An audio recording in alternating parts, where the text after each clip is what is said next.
What's fueling tensions between Black and Indian South Africans?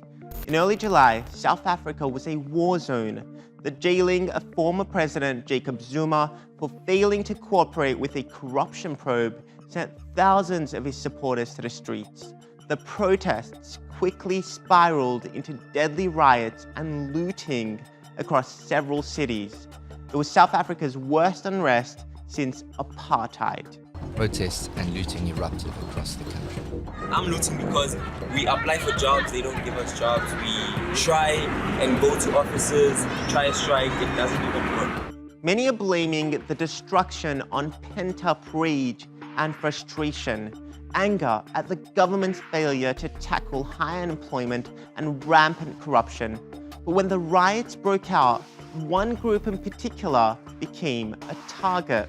For South Africa's Indian diaspora, it's a precarious situation. Many of them are under attack. Their shops have been singled out and looted. After pictures of looters streamed across television, anonymous WhatsApp messages started spreading like wildfire. They warned of more attacks on Indian communities.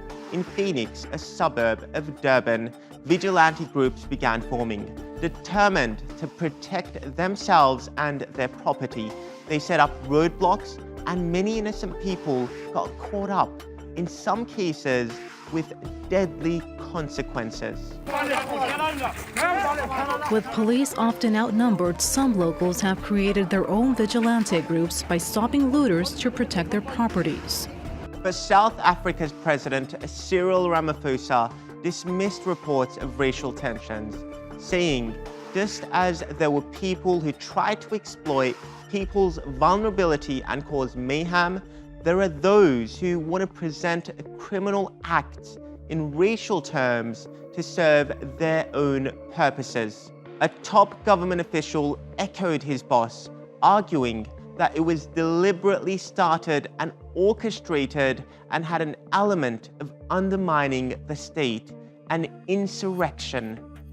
Tensions between Indian and Black South Africans have existed for decades, but what's the root cause?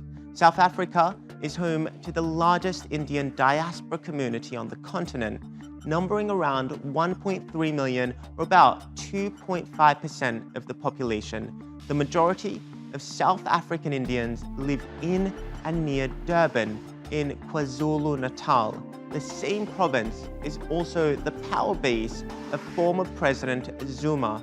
According to government statistics, there's a higher rate of employment among South Africans of Indian descent than their Black counterparts.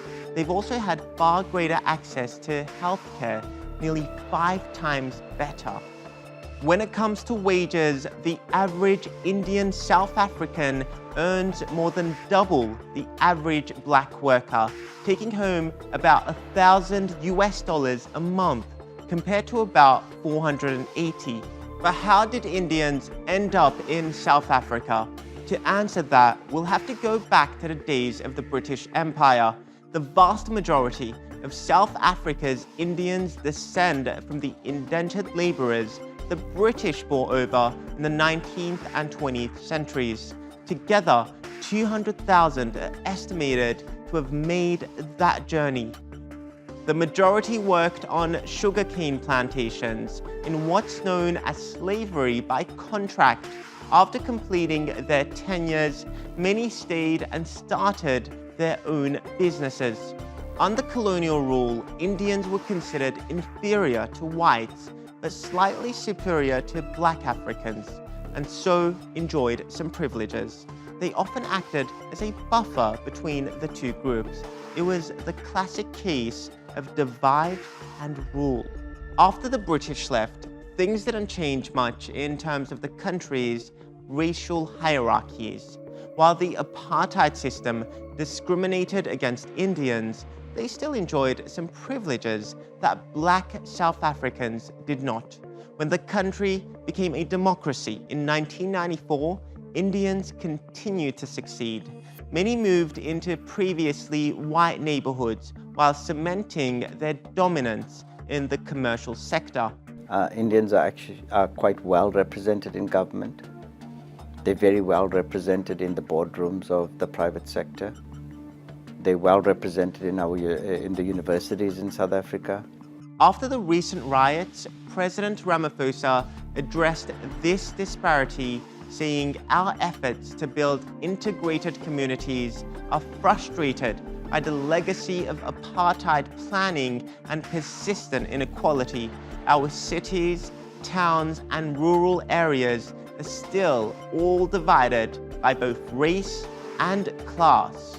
So you have two groups, each equally diverse in their own right, that hold deep suspicions of each other, suspicions that were created during South Africa's colonial era, but worsened under apartheid.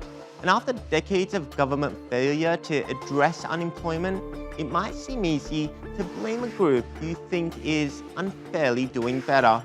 On the other side, that same failed government might force one group to take matters into their own hands when necessary.